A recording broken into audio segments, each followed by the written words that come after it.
నిత్యుడాని సన్నిధి నిండుగా నా తోడు నిత్యముంచిన నడిపించుమా నడిపించుమా.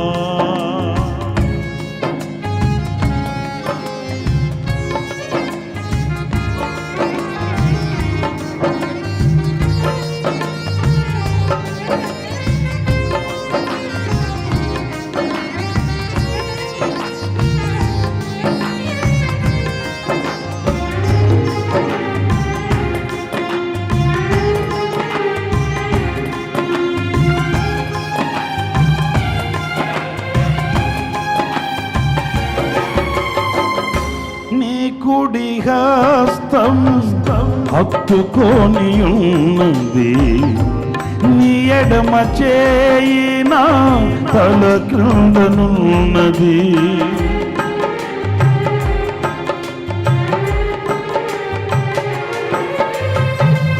నీ కుడి హస్తం హత్తుకొని ఉన్నది, నీ ఎడమ చేయి నా తల క్రిందనున్నది.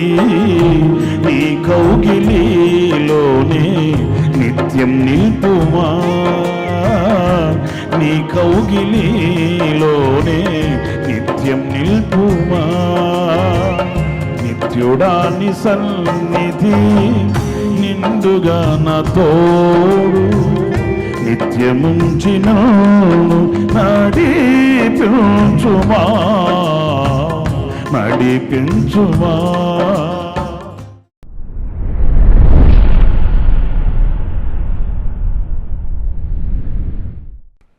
Praise the Lord. ప్రభు అయిన యేసుక్రీస్తు నామంలో మీ అందరికీ మా హోసన్న మినిస్ట్రీస్ తరపున హృదయపూర్వకమైన వందనాలు తెలియపరుస్తున్నాను. ప్రభు మిమ్మల్ని ఆశీర్వదించి దీవించునుగాక.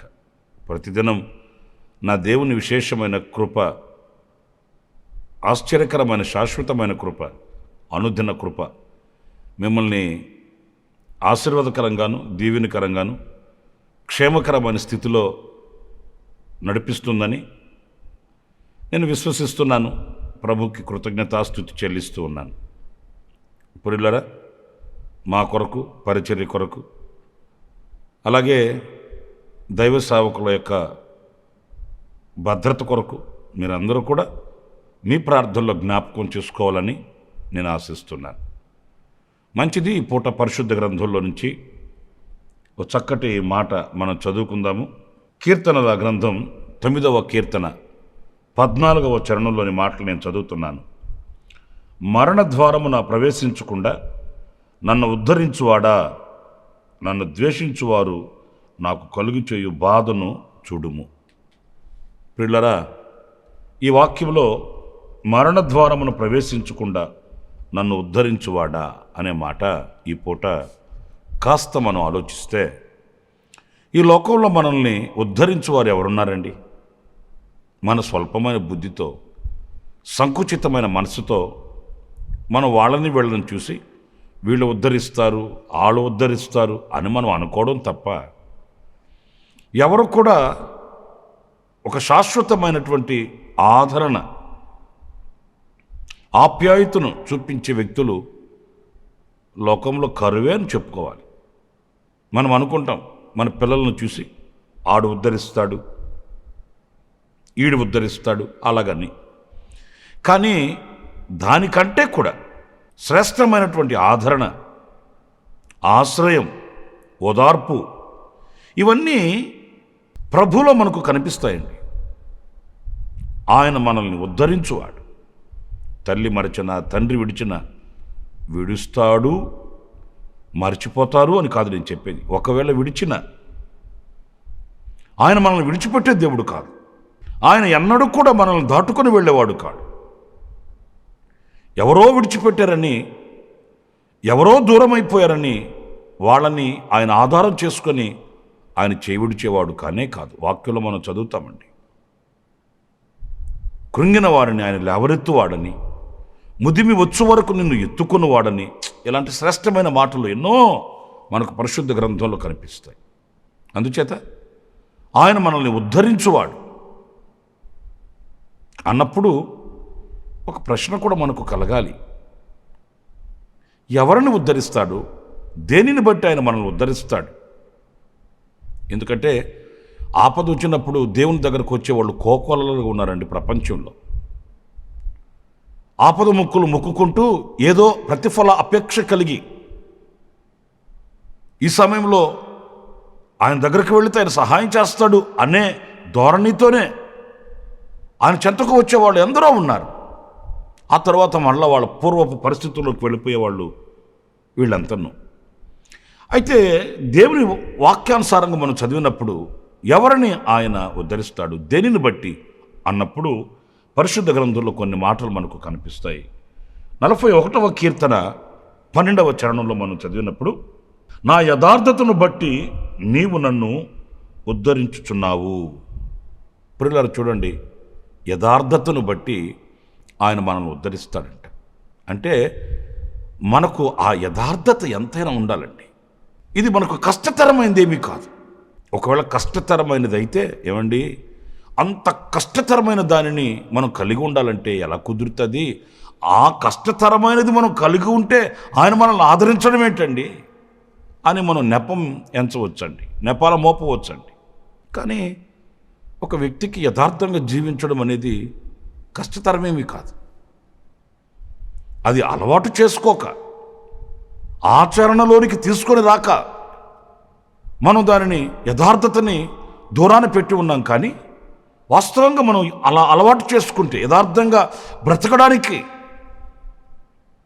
మనం అలవర్చుకుంటే కష్టతరమైనదేమి కాదు, అది ఎంతో దీవెనకరమైనది కూడా. అపోస్తలుల దినాలలో వాళ్ళకి కలిగిందంతా అమ్మి తీసుకుని వచ్చి అపోస్తలుల పాదాల దగ్గర పెడితే అపోస్తలులు అక్కరలను బట్టి అందరికీ సమిష్టిగా వాటిని పంచుతూ అదొక ఆనందాన్ని వాళ్ళు ప్రజలకు రుచి చూపించారు.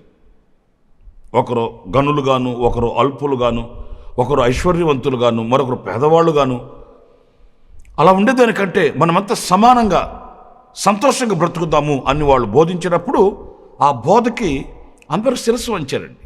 అలాగే చేద్దాం, మాకు ఎక్కువగా ఉంచుకొని మేం చేసేదేముంది, వాళ్ళకి ఏమీ లేకుండా వాళ్ళు కన్నీళ్లు కార్చడం ఏంటి, అలాగే చేద్దాం అని వాళ్ళకు కలిగిందంతా తీసుకుని వచ్చి అపోస్తలుల పాదాల దగ్గర పెట్టినప్పుడు వాళ్ళు సమానంగా అక్కర్లను బట్టి వాళ్ళకి పంచుతూ వాళ్ళు సంతోషంగా ఉన్నారండి.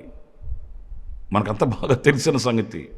ఎవరు చెప్పకుండానే ఈ అననీయ సప్యరా అనేవాళ్ళు ప్రేరేపింపబడ్డారు. మనం కూడా అట్లాగే చేద్దాం, మనకి కలిగింది తీసుకుని వెళ్ళి అపోస్తలుల దగ్గర పెట్టేద్దాం. ఎవరు చెప్పింది కాదు, అది వాళ్ళకై వాళ్ళు ఆలోచించుకుంది. కానీ చూడండి, ఎంతోమంది ఆశీర్వదించబడుతున్నారు కదా. ఇప్పుడు కష్టతరమైనది అయితే అందరికీ కష్టతరం కావాలి కదా. వీళ్ళ మనస్తత్వాన్ని బట్టి వీళ్ళకి కష్టమైంది. ఏం చేశారు? అమ్మారు, దాంట్లో మరలా కొంత దాచుకున్నారు. అసలు ఇవ్వమని చెప్పింది ఎవరు? చేయమని చెప్పింది ఎవరు? మీ మనస్ఫూర్తిగా మీరు అనుకున్నారు అలాగా, మరి చేయొచ్చు కదా. కాస్త దాచుకొని తీసుకొని వచ్చి అపోస్తలుల పాదాల దగ్గర పెట్టాలని వాళ్ళు ఆశించినప్పుడు దైవజనుడు ఒకటే మాట అన్నాడు,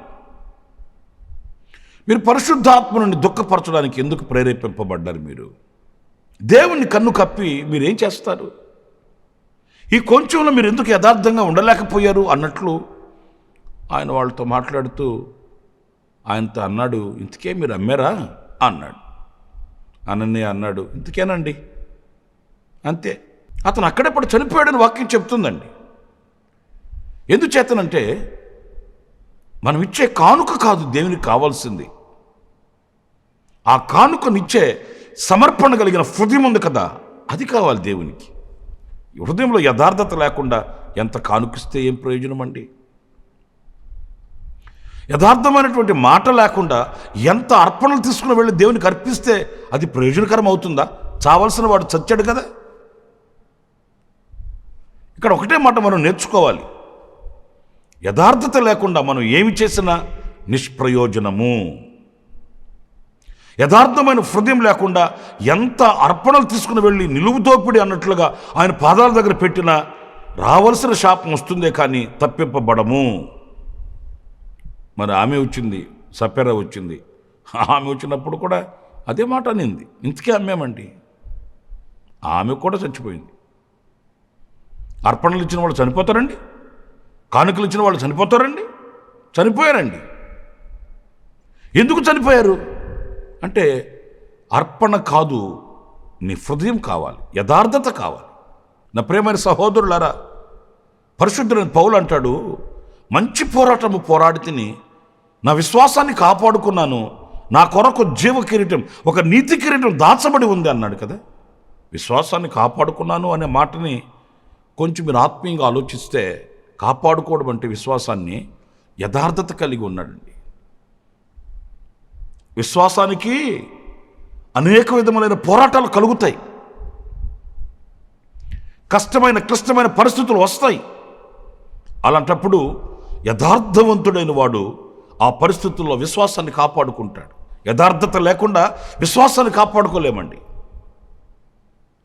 ఏముందండి, ప్రక్కకెళ్ళి నేను పరిస్థితులను బట్టి ప్రభువుని నమ్ముకున్నానే కానివ్వండి, నాకు అంత భక్తి లేదండి అని చెప్పచ్చు.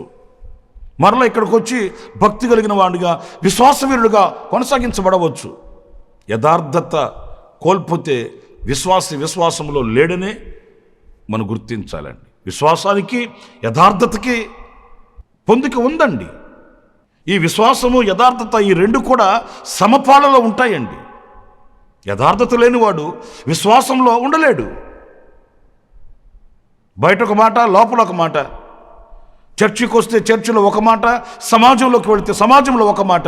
యథార్థత లేదు. యథార్థత లేనివాడు ఎలా విశ్వాసి అవుతాడు? విశ్వాసి కాలేడండి, విశ్వసించలేడండి. కనుక యథార్థత అనేది చాలా ప్రాముఖ్యమైనది. యథార్థతను బట్టి ఆయన మనల్ని ఉద్ధరిస్తాడటండి. మరొక మాట నేను మీకు జ్ఞాపకం చేస్తాను. అది 69వ కీర్తన 29వ వాక్యం. నేను బాధపడిన వాడనై వ్యాకుల పడుచున్నాను, దేవా నీ రక్షణ నన్ను ఉద్ధరించునుగాక. పురులారా, ఆయన రక్షణ మనల్ని ఉద్ధరిస్తుందట. ఇప్పుడు నేను ఒక్క మాట మిమ్మల్ని అడుగుతున్నాను, దేవుడు మిమ్మల్ని ఉద్ధరించాలి అన్ని విషయాలలో. ఏ విషయంలోనైనా ఆయన మిమ్మల్ని ఆదరించాలి, ప్రేమించాలి, స్నేహించాలి. ఆయన మీకు అడుగులు నేర్పాలి, ఆనందాన్ని ఇవ్వాలి, ఆదరణతో మిమ్మల్ని ముందుకు తీసుకుని వెళ్ళాలి అనే కోరిక మీకుంటే ఒక ప్రశ్న, మీరు రక్షణ అనే అనుభవాన్ని కలిగి ఉన్నారా? రక్షణ అంటే ఏంటి?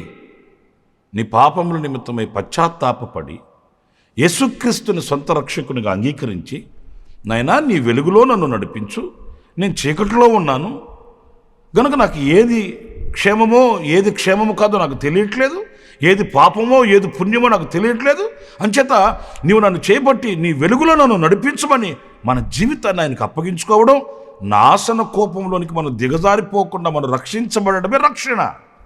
ఒక యాక్సిడెంట్ జరగబోతుంది, వెంటనే ఆ ముందున్న వ్యక్తి తప్పించుకొని బయటపడిపోయాడు, వెంటనే ఏమంటాం? రక్షించబడ్డాడు రా అంటాం. అంతేగాని అక్కడ కూర్చొని నేను రక్షణలో కూర్చుంటా అంటామా? కాదు కదా. క్షణాలలో ఆ యాక్సిడెంట్ జరగకుండా అతడు అక్కడి నుంచి తప్పింపబడ్డాడు, వెంటనే మనం ఏమంటాం? ఆహా, రక్షించబడ్డాడు రా బాబోయ్ అట్లా అంటాం.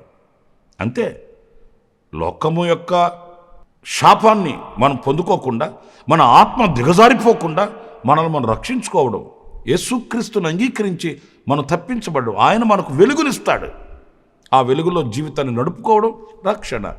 ఈ వెలుగు అనే రక్షణ ఎవరైతే పొంది ఉంటారో వాళ్ళు ఆయన ఉద్ధరిస్తాడు. ఎందుకు ఉద్ధరిస్తాడు అనంటే, వాళ్ళు వెలుగు సంబంధులే ఉండడానికి ఇష్టపడ్డారు కనుక, వాళ్ళు పవిత్రంగా ఉండడానికి ఇష్టపడ్డారు కనుక. నువ్వు రక్షణ పొందలేదు అంచేత నువ్వు మా మతం కాదు, మా కులం కాదు, నువ్వు వేరే కులస్తుడివి, వేరే మతస్థుడివి అని కాదు.